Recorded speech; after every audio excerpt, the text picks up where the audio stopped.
I'm going to mute myself. Ready? Yes, and so everyone knows I am recording. Just so don't. Oh, so come join us for a half hour.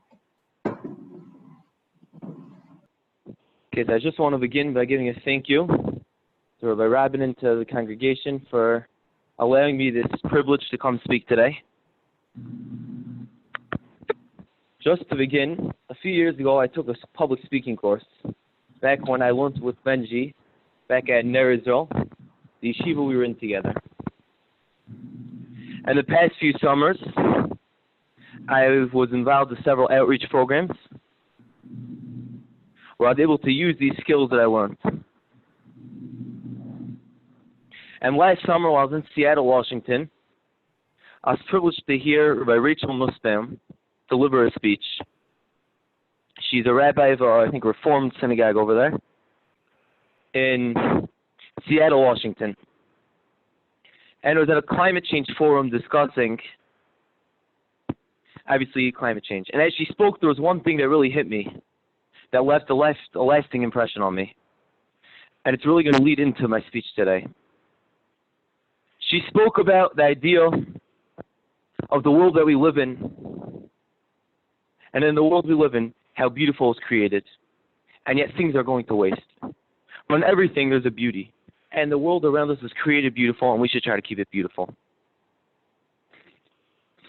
And I'm not sure if, Rabbi Robyn, I don't know if you mentioned it, that as my recent journey towards becoming more Hasidic, what I really want to know is what exactly is the Hasidic approach to nature and to the world that we live in. Give me one oil. What's the oil? Well, so I just want to begin by saying over a story. The story goes, it's about one of the great Kabbalists in Israel, Rabbi Moshe Shapiro. He passed away a few years ago. And he was in Cleveland once visiting for a cousin's wedding. And as he got to Cleveland, the wedding finished very late at night. I think it was 1 o'clock, close to 1 o'clock in the morning. And he turned to the student who was driving him around and he said, could you do me a favor and drive me to Niagara Falls? The student looked at him as if he lost his mind. It's 1 o'clock in the morning, you want to take this 3-hour trip to Niagara Falls? And Rabbi Shapiro said, yes, I'll go to Niagara Falls. Okay. So you know what? The student said, fine, I'll do it. They got into the car, they drove 3 hours. Close to 4 o'clock in the morning, they arrived. When they arrived, Rabbi Shapiro got out of the car. There's a custom when you see one of the great wonders of the world, you make a blessing. He got out of the car, he recited the blessing, and then he got back into the car and said, I'm ready to go back. Okay. At this point, the student was bewildered, what's going on? You know, he drove back through the night. They went to prayers the following morning. After services the following morning, he turned to Rabbi Shapiro and he said, you know, this whole thing, it was a 6-hour trip, however long it was. In the middle of the night, we stayed up an entire night. For what? You just went to see a waterfall? And Shapiro turned to him and he said, just to see a waterfall? This is the creation of God. And what's going to happen when I pass away? God's going to say to me, you were so close to one of my wonders, one of the creations, one of the beauties I put into the world, and yet you didn't go to see it?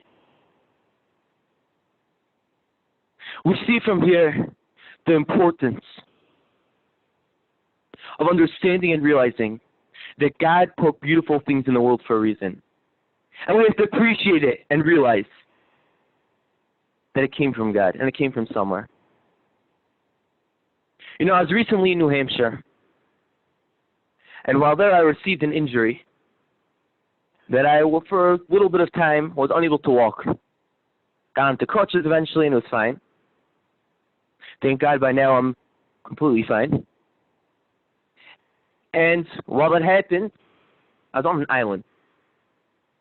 So for several days, my friends were all out. I was there with a bunch of friends. They were playing sports, you know, volleyball, whatever they were doing, enjoying activities. But I couldn't join in, obviously, because I didn't want to hurt myself even more. So what I used to do was, is sit by the lake in a chair. I'd stare at the water for hours. And while I was outside, once again, the realization came to me that this beauty of the water, and I saw there was a huge lake, the trees on top of me with the shade going on to me. The dock, it was beautiful, a beautiful God-created wonder. And the beauty struck me, and I came to realize from it, I came to appreciate, this comes from God. And God gave it to me for me to enjoy it, and for me to realize that it comes from Him. So that now that I see that it comes from God, I could use that to feel more of a connection to God.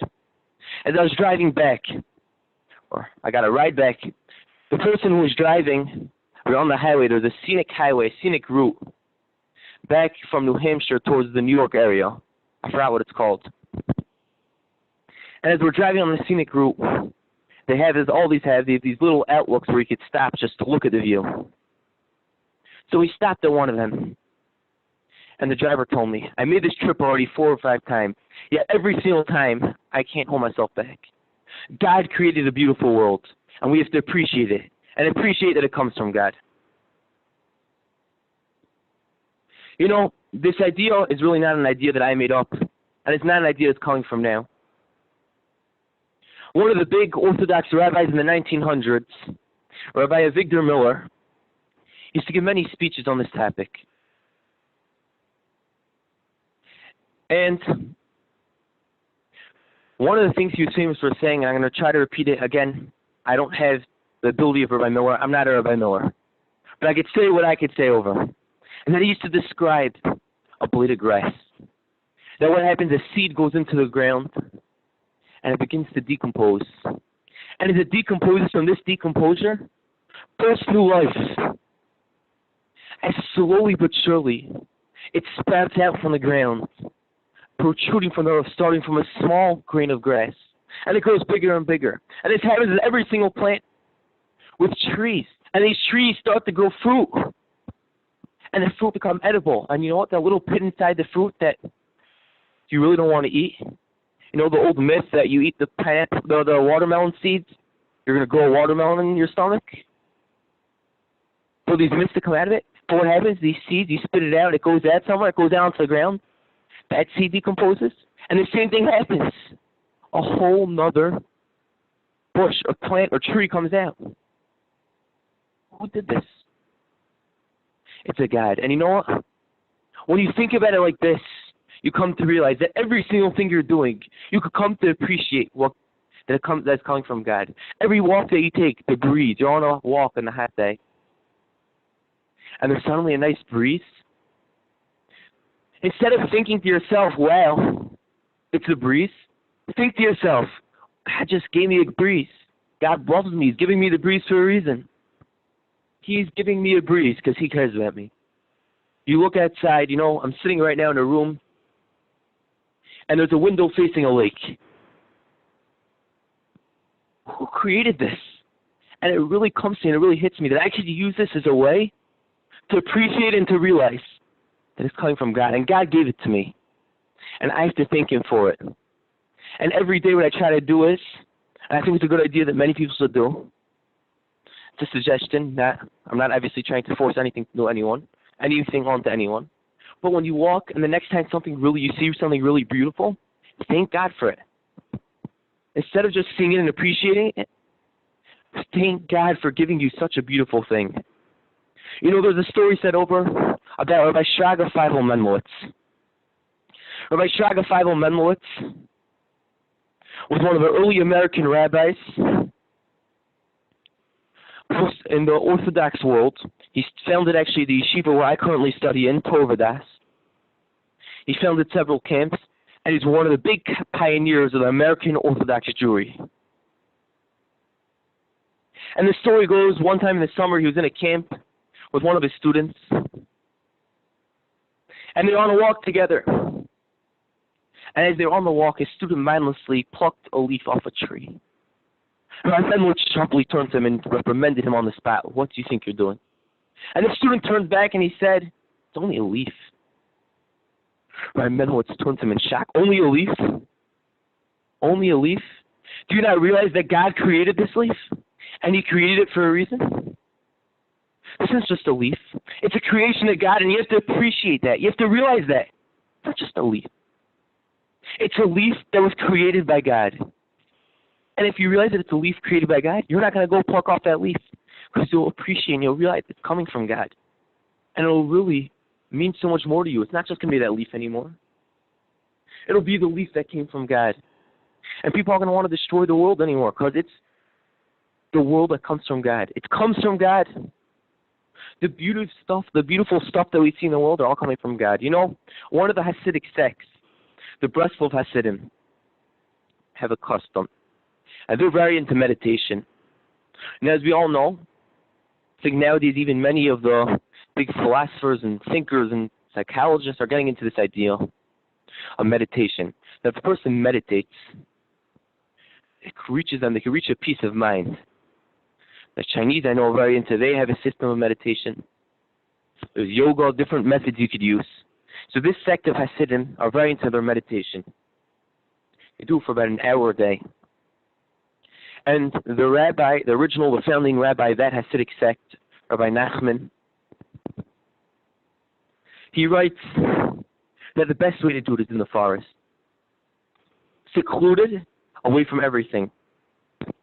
Surrounded by what? By the beauty of God, and that's it. By the beauty of God's creations and nothing else. Completely secluded, in a forest. But as you sit in a forest, and as you start to think about God, think about why you're in the world, you could appreciate and you could realize, wow, now I could see what God put into the world. God created such a beautiful world. And you want to connect to God that way. And you can thank God for that. You know, but honestly, God is not only available in the forest when you're doing your meditation, or even by prayers. God is available always. The next time you're walking outside and you see something nice, you can thank God for it, and God's available for you. God loves it when you do that. Every single thing that you see in the world, you can appreciate God for. And always, God is there for you. Whenever you need something, whatever, you don't have to wait for a set prayer time. You don't have to wait for your Friday night services. You don't have to wait for your morning services, for your evening service, for your night services, for anything. Turn to God. He's there for you. You just have to reach out to him. And if you begin to reach out to God, you'll start feeling that everything will be calmer in your life. Because you realize that what's the problem? What's affecting me? It's coming for a reason. And God is there, and God is looking out for me. And I can always reach out to him. He's a father that's always there for a son. A mother that's always there for a daughter. He's always there for us. And therefore, you could always reach out, and you could always relate to God. And therefore, I want to conclude by saying that we have to appreciate and we have to realize several lessons. Number one is that this world was created by God. And with the idea that no matter it is what you see, where you go, you can always thank God, and you can always give your appreciation for the beautiful world he put us in. Secondly, God is always available. That even if it's not just a thank you on something that you see, when you're going through something, you're going through a hard time, during Corona, you're feeling challenged, reach out to God. Turn to him.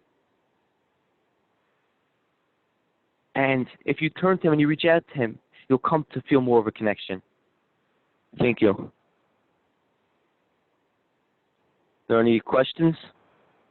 Comments? So you don't see the people clapping, but I just want to tell you it's happening. And yeah, if anyone has a question, just go ahead, or a comment, whatever. Gotcha. I see Batya's hand is up, so why don't you start? Menachem, thank you so much. That was wonderful, and I really related to it wholeheartedly. I've read a little bit about the Breslovs, and I've met a few. I'm curious to know how old you are. I'm currently 19. My birthday was yesterday. Oh, happy That's birthday. quite amazing. You're very mature. Happy birthday. Happy birthday, yeah. Happy birthday. Happy Thank you. birthday. 19. So I have a question for you. And first of all, thank you so much. And I also really enjoyed it. So we, you made it very clear, and we know that we have this beautiful gift of the world that God has given us, and nature and things to appreciate, and that we need to show our appreciation. So I want to ask you, and I guess this is the Reform Rabbi in me speaking, but what's our responsibility? And so God has made this beautiful world that we as humans are destroying as we go. And how, in your view, or in what you've learned, or in the Hasidic view, however you want to answer this, what is our responsibility? And I know, and I ask you, knowing this, that you are interested in climate change issues and things like that. What can we or should we be doing as humans to try to stop all of the destruction going on to God's beautiful creation? So I want to begin by relating over the fact that in the Torah, there's one of the mitzvot in the Torah is what we call bal tashchet. That you shouldn't destroy things for no purpose. You can't put things to waste. So let's begin by understanding that idea is an idea that what we have should not be wasted. So beginning at that, we see right away that the Torah has that understanding and idea that obviously not just related to the world, but related to everything, that don't throw things out for no reason. We have a world, the world is beautiful, now it shouldn't be wasted. So right away we see that straight up off the bat. The next thing I want to discuss just a little bit off to the side is the idea of the world. If the world would be destroyed right now, or let's say even in 50 years from now, what will be left? To us at that point, we'll be old, doesn't mean that much to us anymore. What is the reason that it is that we want to go and we want to save the world? Why do we feel the responsibility to save the world? And that's a whole separate idea, which I want to just touch on for a second. It's obviously a very long topic that it requires a lot more than I can give in these few minutes, but we'll just touch on it. And that idea is the idea of the future. Part of the Jewish belief is, we see from the Torah, because the Torah, the first mitzvah that we find there is the idea of having kids. That the Torah believes in this idea of the future, of future generations, and that we should be building up a world and building up a society that can last and can last for the future. And because of this, we should have this idea of we should try to build it up for the future. And we need to have a world that's going to last for the future. Now, in terms of climate change and these other ideas of what we could do to save the world, we have to do what we could do. But that's not the only thing we should be doing. We have to obviously focus, and again, we have to spend time, emphasis. We cannot waste anything. We shouldn't be spending time. We shouldn't be throwing things out. We should try what we could do to not harm the environment in any way, shape, or form. And if there's something we can do to help it, we should help it. But that should not be our only focus. We have to focus, obviously, in serving God in every way possible, and not just on climate change. Did that answer your question?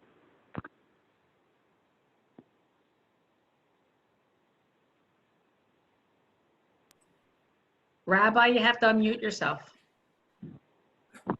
Thank you. Yes, it did answer my question. Thank you.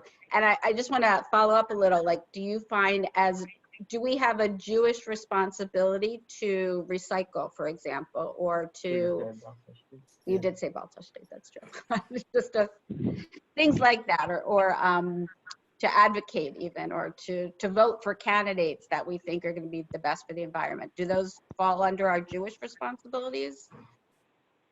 So obviously the idea of doing what we can to not destroy. If you have an equal opportunity to either recycle or to throw something out, you should obviously recycle it, according to this Jewish idea, again, of not wasting things and helping the world, that the world could last for the future generations. 100% in that case, you should.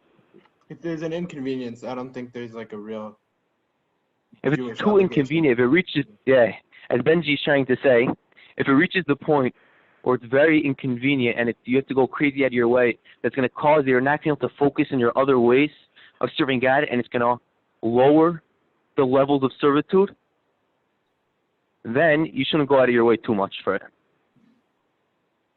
And let's say the idea of voting. Now, obviously, it's very important when you vote for a president or vote for an elected official to keep in mind the idea of the world and what's going to be best for the world. And it's obviously a strong consideration.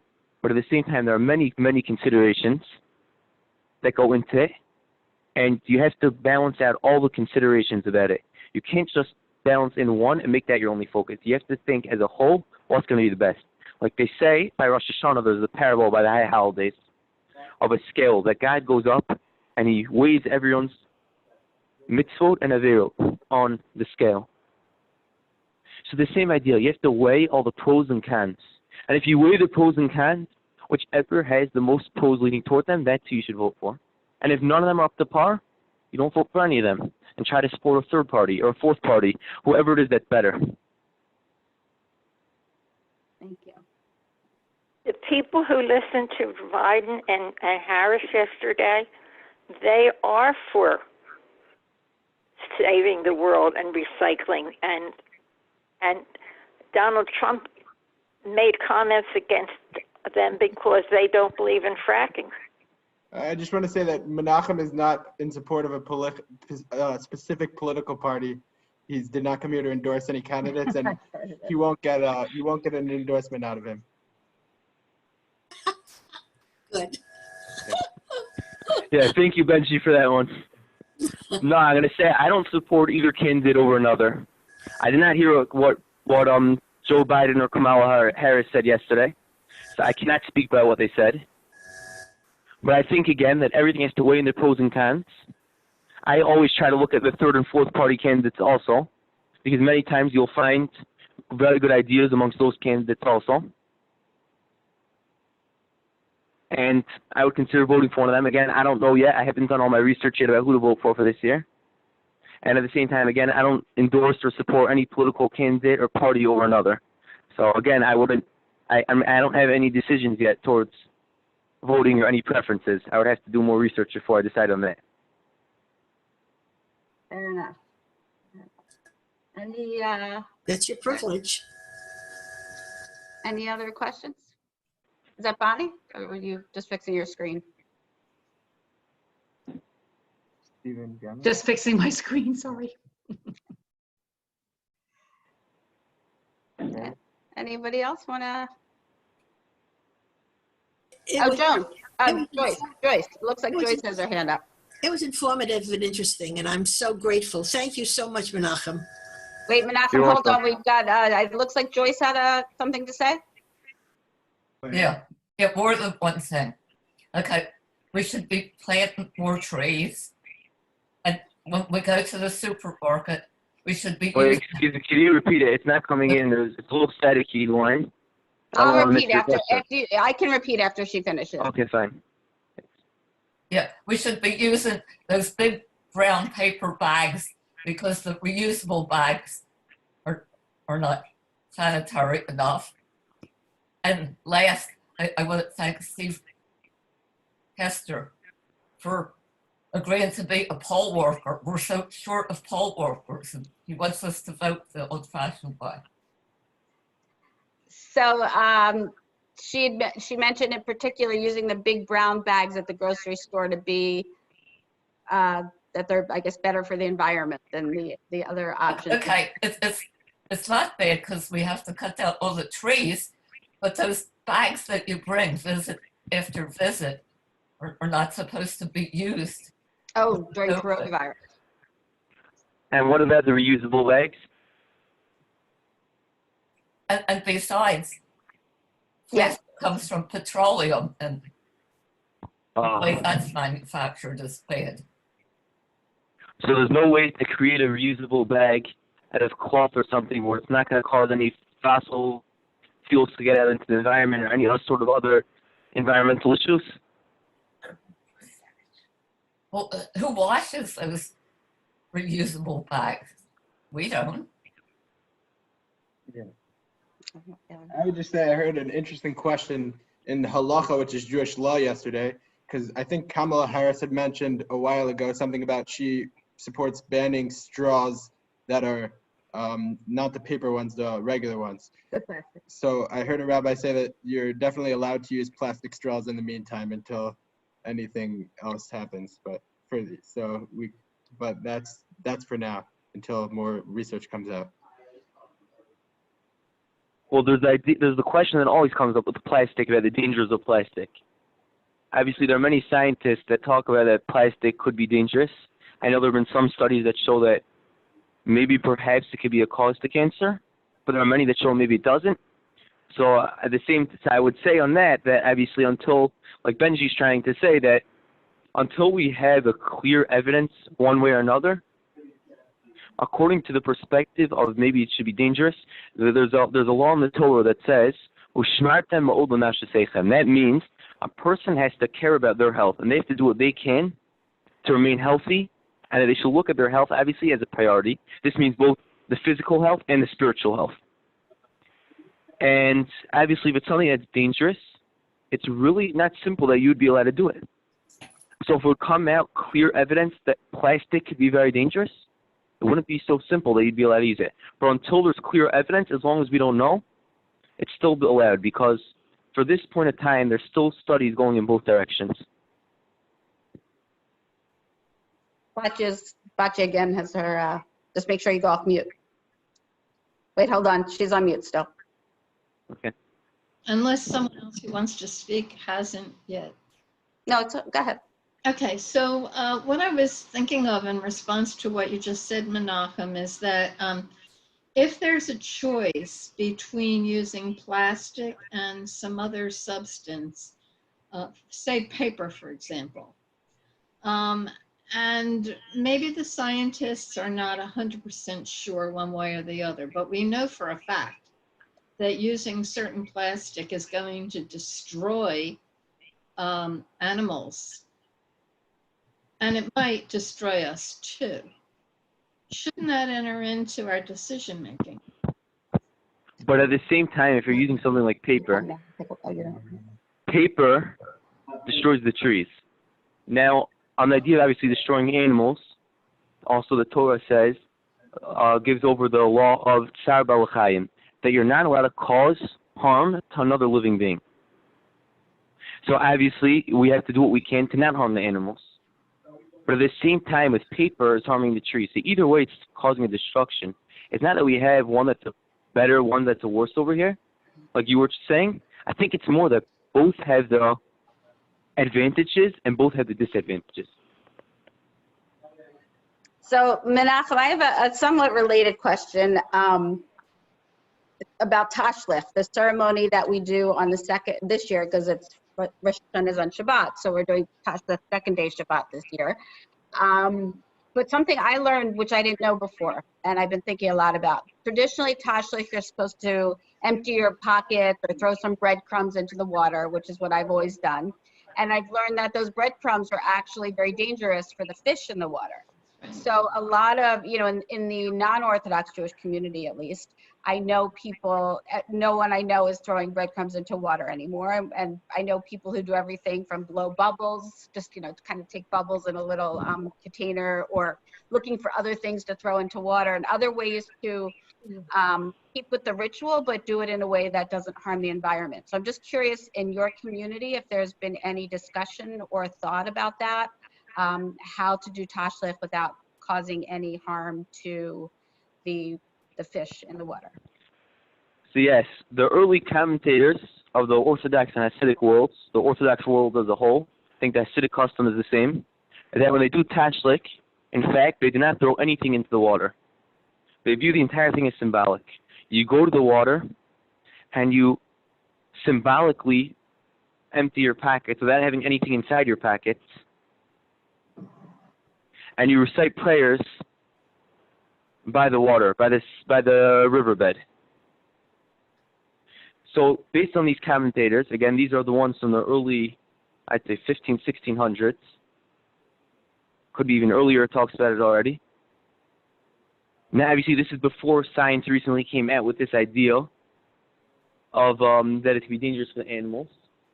But at the same time, we see that they had this idea of not throwing in the bread and not throwing stuff in. Interesting. So I know my custom is that that's the way I do it, that I go to the water, I symbolically empty my packets, but without having anything inside my packets, and I recite some prayers by the side of the water. Nice.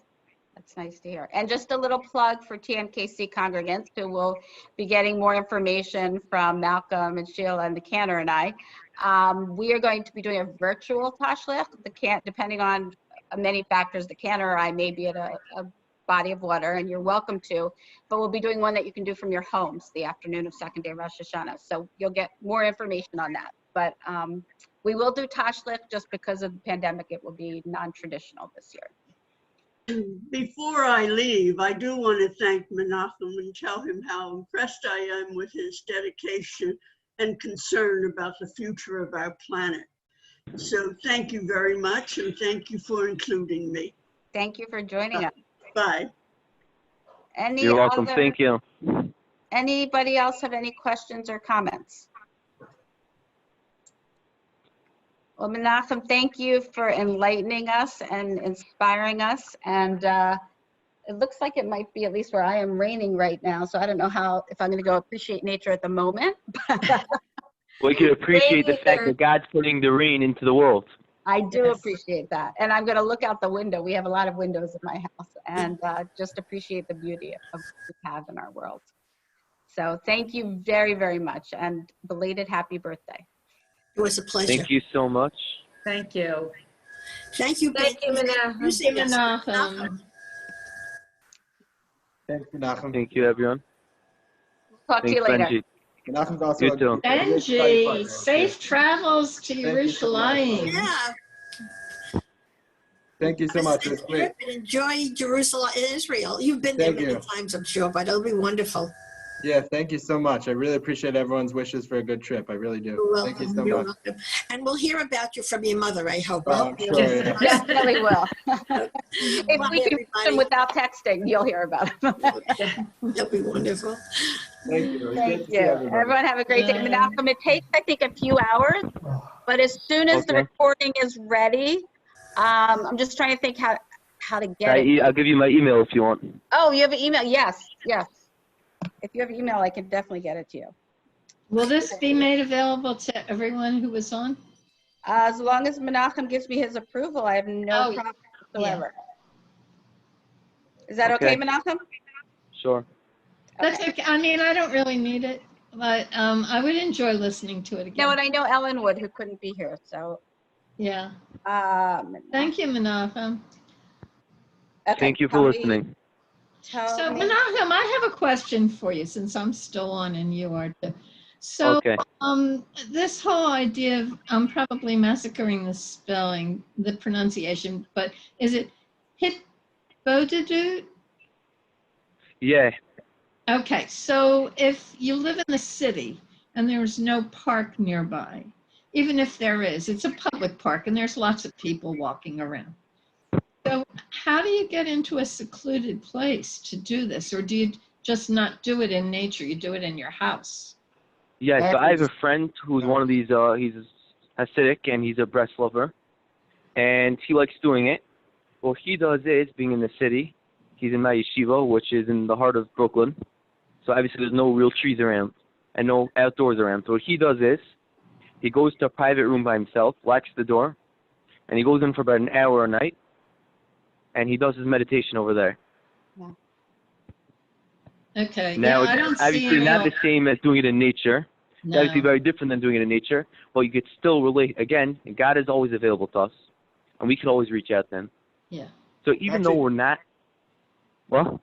I actually just heard a rabbi discuss how you could do Hitbodedut without having nature available to you. He gave this example of being in a city. He said this idea that Menachem's trying to relate, that God is available everywhere. It's just sometimes easier for us to connect when we're in a forest, but God is equally available at everywhere in the world. So even if we can't get out to that forest, we still have the opportunity to speak to Hashem from wherever we are, be it under our covers on our bed, or be it in a yeshiva or in a classroom or in a synagogue. Everywhere God is equally available. It's just for us. The forest sometimes makes it easier for us to express ourselves. That's the whole thing.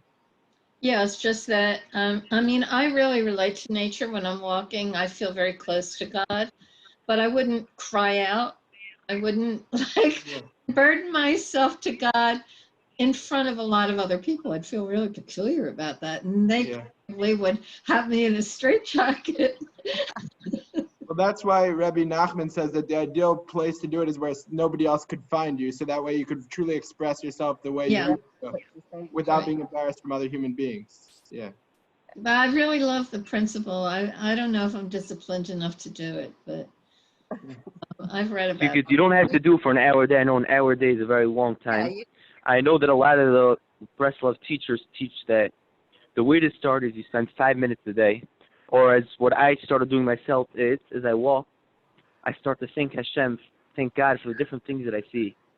Thank Him for the nice trees. I thank Him for the grass. Even when it's raining outside, I thank Him for the rain. And Yeah. even though it's not the same as pouring out, but I'm bringing myself closer, and I feel I'm making more of a connection between me and God. Thank you. And if you start with small amounts of time, it's not that hard.